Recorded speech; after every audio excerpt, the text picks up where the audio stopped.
Well, what the hell? The Mavericks finally play point guards.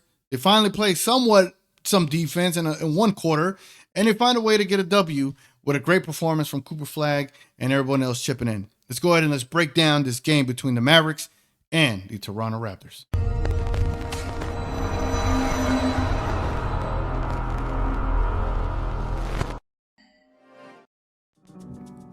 All right, man, let's go and let's break this down. All right. Yeah. Y'all feeling this? I mean, for the Mavs fans out there, right? This is a great victory to finally get a W on the board, and they did it in good fashion tonight. I thought the way they played in that third quarter was pretty remarkable. So, as you can see here, the first quarter was close game, 32-32. Second quarter, 34-32. That third quarter was a massive part of this game. The Mavericks played great defense in that quarter. They limited their amount of turnovers that quarter, and you just were able to see how dominant they can be whenever they're playing focused and disciplined basketball. But also, the Raptors were very undisciplined. They were rushing their shots. They were playing as if they were down by 30, rushing layups, rushing shots in transition. And the Mavericks took full advantage of it. And whenever you get bad shot selection by a team and the Mavericks could get out and run, you see the highlights that you get from a Cooper Flagg. You see the things that you're able to get from D'Lo. You see the other stuff you're able to get from PJ Washington driving to the basket and things of that sort. So I think the Mavericks I think they did a damn good job in that third quarter limiting the Raptors. It's just 25 points and it's almost scoring 40. And that's like as if they had an offensive engine and they don't, and they were able to put that up. And I thought they did a damn good job. Another player I wanted to mention is Max Christie. I felt that Max Christie shot very well, and there was times where he was in the corner and they threw it to him. He pump faked it and would drive and create this dribble penetration that would lead to a swing kind of situation to get either an open bucket or an open layup or dunk or whatever the case may be. So Max Christie to me was like the unsung hero today, just the way he played. Unlike Clay, Max Christie was giving you something defensively, offensively, and also from a facilitating perspective. He was bringing the ball up the court at times. I thought Max Christie just played so damn well today that I think is going to go kind of under wraps in a way. So just wanted to highlight Max Christie there and what he did. So let's get into this team stats here. Man, it's crazy just looking at this stuff. So as you see here, the Raptors had 100 freaking shot attempts and the Mavericks had 85. So they had, 15 less? Mavericks shot 58% from the field on 85 shots. That's damn good. It's a big difference from the way they've been playing. The Mavericks took 26 threes. The Raptors took 33. They shot 39%. The Mavericks shot 38%. What else we got here? The free throws. My God. The free throws were insane. The Mavs have 39 free throws versus 24. And people will highlight that there was a big glaring difference. It happens whenever you're the more physical team. That is what happens, right? So let's scroll down here. So the other thing, in the first half, the Mavericks were struggling with these turnovers. In the first half, though, because in the first half, the Raptors only had 6 turnovers, and the Mavericks had 12. And I have said at the halftime during my live stream, I was like, if the Mavericks could find a way to limit the amount of turnovers and make it a little closer as far as the gap that they had, and then that's all they had to do. Literally, the Mavericks, all they had to do is just limit the turnovers and they were going to win this game. Because the other thing that the Raptors had to do is the Raptors had to stop fouling, and they couldn't, bro. They just fouled and could not stop themselves from playing undisciplined basketball. The other thing that was pretty impressive by the Mavericks that I saw was this right here, was the whole points in the paint. The Mavericks scored 70 points in the paint to the Raptors 58, which the Raptors have been averaging over 70 points per game in the paint. And I remember I had tweeted this. Let me see here. So I had tweeted this earlier today. Let me just double check. Mic check, just make sure mic is good. So I tweeted this earlier today, just kind of gave a breakdown of what these teams are doing And when we got to this part right here, I said the Raptors percentage of points coming, or basically what I'm trying to say is the Raptors percentage of points that come from the paint, their points that come from the total game, 55% of their points came from the paint. And so I put in here, the Mavs will have to defend the paint tonight. And boy, did they ever. Because when you look at this, these are the results from the Raptors whenever they attack the paint.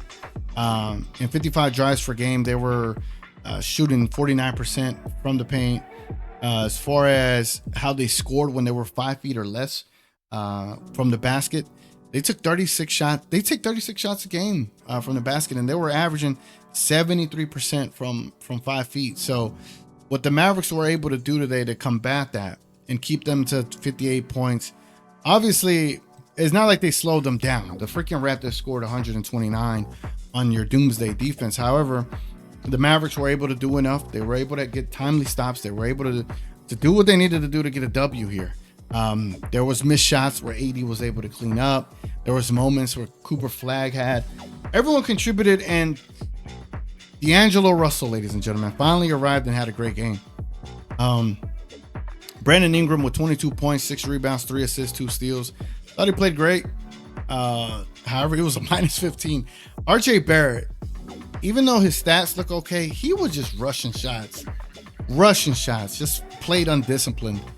Scotty Barnes, 33 points, 11 rebounds, 6 assists, 1 steal, 5 turnovers though. But he was like literally their best player on the basketball court. Jacob, he sucked. 8 rebounds, but no. Manuel quickly, again, another guy that was rushing his shots. 5 of 16 from the field, 1 of 7 from 3. Just garbage.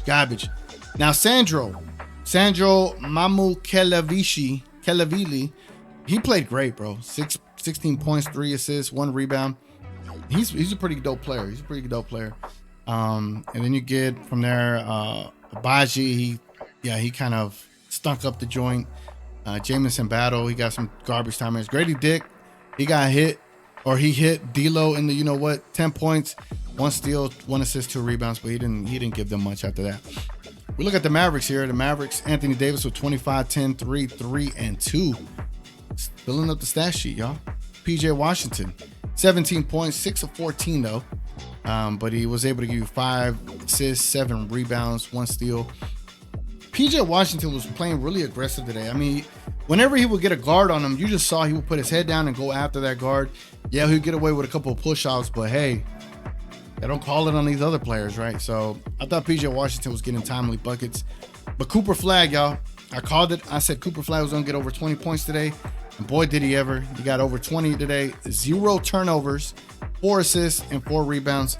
You want to give a round of applause, man, for the rookie, Mr. Cooper Flagg, y'all. He also had a highlight dunk, man. Just jammed it on Jacob Podol. Derek Lively, I felt like he didn't get enough minutes, but bro, he was a plus 17 on the court with 3 impactful blocks too. 4 points, 4 assists, and 7 rebounds. I thought Derek Lively played great in his minutes. Klay Thompson, from the stat sheet, he shot well. 10 points, 3 assists, 4 rebounds, 1 block, 2 turnovers. Not mad at Klay Thompson. But bro, Max Christie, ladies and gentlemen, 17 points, 2 assists, 2 rebounds, 1 steal.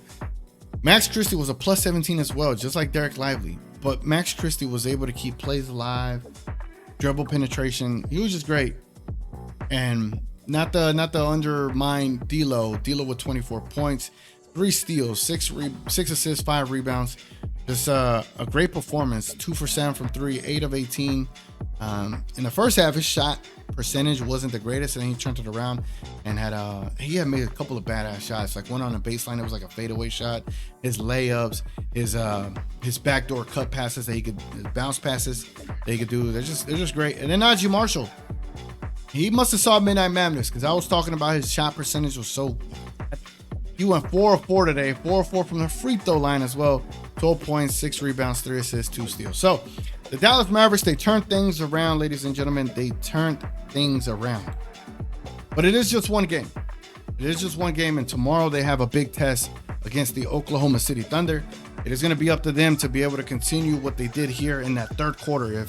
If the Mavericks can repeat those third quarter performances, they're going to be fine. But if they allow teams like the Raptors to score 32, 34, 38 in a quarter, what do you think the Thunder are going to do? So the Mavericks have their hands full tomorrow. They're going to have to show up and ball out and try to win a game on a back-to-back scenario to prevent from going 1-3 at home and 1-3 on the season. But it was a good sign to see the Mavericks finally get it going, and a good sign to see Cooper Flagg get more acclimated and more comfortable with the system. They allowed D'Lo to play point guard, and I think they need to just kind of keep that going. They might give up a lot of points in that process, but at least you get to stay in the ball game in that process and allow your defense to get some timely stops as opposed to just nothing but defense out there, right? So good job, Jason Kidd, making some adjustments, but the season continues. Let me know what you think about this game. Let me know what you think and what you saw. Let me know what you think about my analysis. Anyway, man, like the video, subscribe to the channel, consider becoming a member, and I'm going to catch y'all on the next one. We out.